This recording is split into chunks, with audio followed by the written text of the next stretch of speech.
Så kan du også se, hvordan Lisa så ud som ung.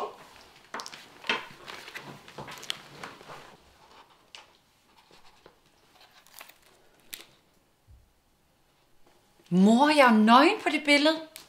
Jeg er sikker på, at Jens har set en tidskone før. Ej, mor, nu stopper du.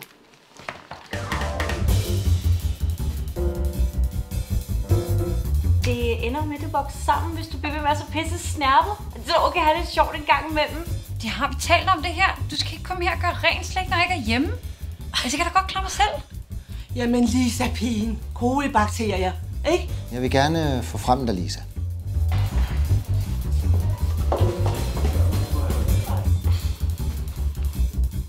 Må man sige, du dufter godt, Jens? Jeg synes i hvert fald, at den dufter rigtig godt. Synes du ikke også, Lisa? Nej, nu har jeg en idé. Vi skal da købe nogle kondomer til dig og Kasper. Ej, mor. Det skal vi da. Min kones mor er meget syg. Jeg har derfor måttet være alene med børnene i den her weekend. Nu smitter kræft jo ikke, vel Mikkel? Måske du bare trænger til en ordentlig omgang pølse. Nå, Lisa. Fortæl mig det om dig selv. Hvad gemmer sig bag det charmerende ydre? Har Lisa fortalt om den kur, hun var på forrige år? Ben, Esben og jeg går tilbage til hinanden. Ja, du sætter det bare over. Ja, det skal jeg nok.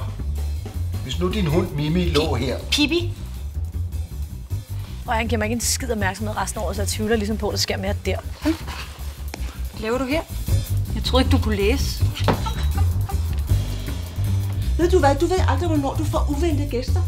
Altså, jeg skal først på kur i næste uge. Jeg ved ikke med dig. Det er alkoholis. Det er slut. Hvad der sker? Han er bare sådan en idiot, der går tilbage til sit eks.